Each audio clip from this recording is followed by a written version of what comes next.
Welcome Brainpickin to the stage. Wait, Brainpickin 2.0 or this is the last one? Brainpickin. Guys, meet Ariel. Ariel is a ballerina, and he will show you how simple it is with Brainpickin to create his personal learning website. So let's start. Ariel is logged in Brainpickin, and the first thing he does is he selects the domain where his website will be. What you see in the background right now is a blueprint that he can easily customize. He immediately understands what he needs to do and starts by uploading his logo. This logo will define his personal brand. Once the logo is up there, and you see how beautiful it looks, he moves on to the next step, which is uploading a background image. This image is the first thing his students will see when they land on his website. So he really needs to impress them. He selects the image, and once it's up there, please tell me if this does not impress you. He writes a few words about himself and his teaching vision, and he's done. With 3 simple clicks, he gave a great look and feel to his learning website. But Ariel is missing the most important thing, which is his content, his classes. He could start now uploading all his videos one by one, but Ariel already has a YouTube channel. With Brainpickin, he imports his entire YouTube channel with one single click. Isn't that cool? His playlists become courses, and each of the videos, different lessons. Ariel decides now to add an extra lesson, a lesson that he has not shared on YouTube. He calls it Digging the Dancing Queen, selects not to charge for this lesson, and describes it as you can dance, you can jive, having the time of your life. He selects the category Classic Dancing and adds the video. Once he added the video, and the video starts processing, he enhances the lesson with quizzes, notes, and additional documents, like presentations. For this particular lesson, he decides to add a note. Use your ballet shoes if you want to stand on your toes. And he synchronizes this note with the video's timeline. So the note will pop up when Ariel wants it to pop up. And he's done. He's ready to save the lesson, turn on his course, and go to his homepage. And there it is. The videos are being loaded, and you will see how beautiful it looks and how simple it was. But Brainpickin is not only about being beautiful and simple. Brainpickin is also about being smart and interactive. Meet Mark. Mark is in Argentina right now. Hi, Mark. In 3 weeks, he has a father-daughter ballet recital, but Mark doesn't know how to dance. And unfortunately, he doesn't have the time to go to a dancing studio. So Mark goes online and joins Ariel's website. He selects the lesson that he wants to take and goes into that classroom. Brainpickin is not only about watching a video. Brainpickin offers him the opportunity to be part of an interactive learning community. He starts watching the lesson, and in order not to forget any of the new steps he's learning, he takes notes. He creates a new note and writes, bend your knees if you want to do a plié. He saves the note, and he can share it with his other participants. He continues watching the lesson, and now he has a question. What is Ariel doing right now? He asks the question. This question is tagged into the video's timeline and broadcasted to all other participants, so anyone can give him an answer, no matter if they're online or offline. Mark's questions get also posted on his other social networks, for example on Facebook, so his friends can see what he's learning and might be able to help him. All questions and answers become part of the video, so future viewers will see them when they join the lesson. Brainpickin clearly works for ballerinas, but it also works for Michael Fry, a landscape photographer based in Yosemite that wants to sell his tutorials on photography. And also for Marshall Goldsmith, a leadership coach that wants to build a community of coaches based on his technique. And also for Leonardo Perez Nieto, a Mexican artist that has an art school and now wants to go digital in order to reach a broader audience worldwide. So join Brainpickin today and start sharing your knowledge with the world.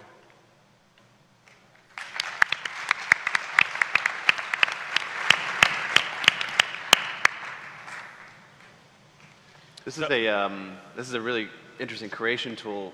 How does it help at all in terms of marketing, going out and acquiring students, that sort of thing?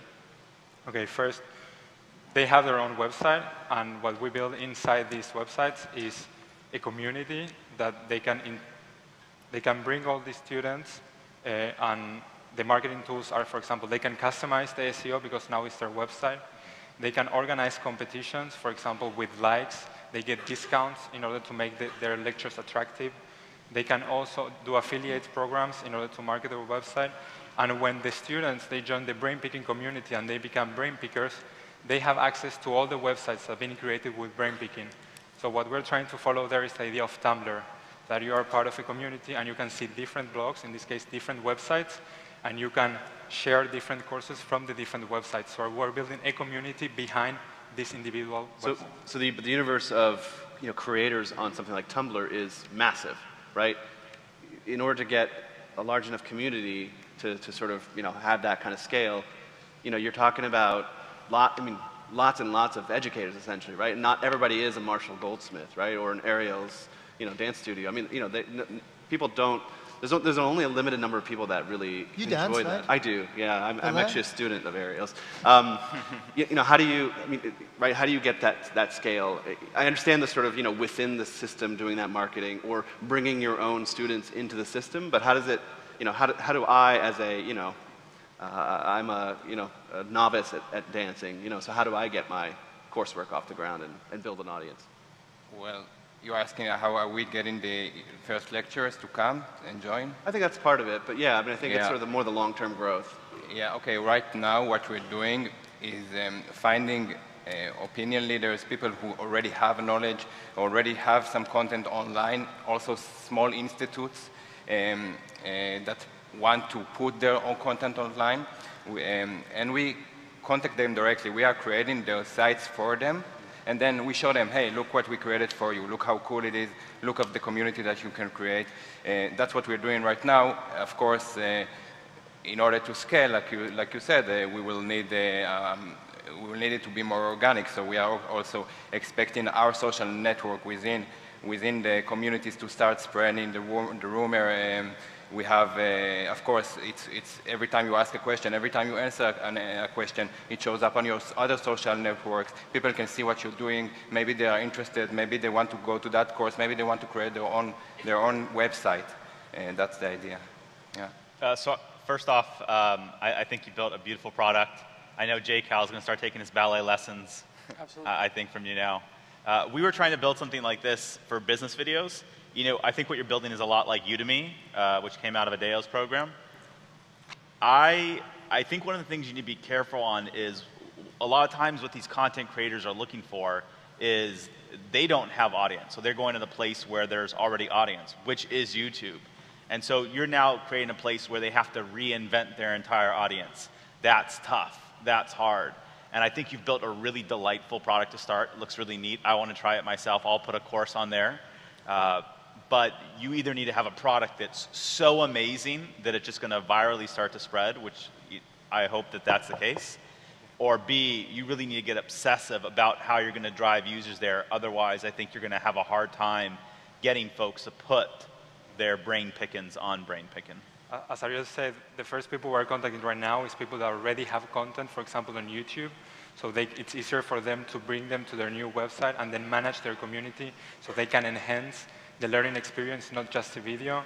And we're approaching... But it's on YouTube because that's where people are, exactly. right? So you may have some features that YouTube don't, but ultimately they want access to all those people. You can't discount that. So are you guys building any tools out to help these people make money, or it's more you're just kind of helping them port over from YouTube, and it's like you guys didn't really stress much on the e-commerce tools and stuff like that. So they can also make money with this. So they can decide if they want to charge for the videos or not. Of course, if the video is already public on YouTube or Vimeo, they cannot charge for that content. That's not fair. But they can upload their content to our servers, and they can charge for the content they have. Can they break that up? Can they have like 3 of the YouTube videos are free Exactly. and the other 12 are paid? Exactly. So they can decide, even within one course, they can have some lessons that are free and some lessons that they have to pay. yeah, as Jason said, I think it's going to be really hard for you to get the free people to come over to your platform unless they're like big enough in the free world and they want to start making money. Otherwise, yeah, they're going to keep it on YouTube because then they're just inflating their ego and they're putting stuff out there for people to watch. They're just trying to share their, you know, their knowledge and stuff like that. So yeah, that's why we are also focused on small institutes. For example, just the guys that were here first with their Sensors. the chiropractor sensors. stuff, yeah. So they said, yeah, we have this amazing product. We want to educate our people with it, and we are actually looking for the platform where we can educate our users, where we can control the community. And we were backstage introducing it to them and said, well, that's perfect for us. And we have many other institutes like that that not necessarily are looking for the viral effect, but it's exactly right for them because to create such a website, it's very expensive. So that's what we're I think your demo kind of misguided us a little bit because the more you talk, the more interesting it gets. Yeah. And having a silly, I'm going to do dancing, my own video that I have on YouTube, make a course out of it and charge $2 for it, it's kind of like, oh, okay, you know, that's not that interesting. Once you start talking about, you know, distributing real content, having, you know, even, I don't know, you know, franchisees being trained through this, all of a sudden you become a real business and a real, you know, if anyone wonders, in San Francisco at noon, there's always, on Tuesdays, an alarm testing it.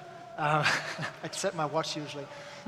So I would just, you know, really look at the use case for this. I also think there's a tremendous amount of great content that is not online today. You know, when you, once you become, you know, a parent, for example, you start looking for swim lessons, and you don't want to do the YouTube swim lessons. You actually want to buy the DVD of the swim lesson on Amazon, and they don't exist online. They don't have a lot of good outlets. So I just feel like I spent the first 3 minutes going like, oh God, another video, something creation for this, like Udemy, and then talking to you is like, well, there's actually maybe a little more than that. I actually suspect that, did you guys start as like a site builder? Is that where you kind of come from? It felt like that in the pitch. Is it true? Website, yeah. Well, yeah, our background is, development. Right, so you really led with that, and it was like, that's not the value. The value is in the distribution of the classes and the discoverability of it. So I would show more of that up front. Okay. Sure. Okay, well done. Let's hear it for Brainpickin.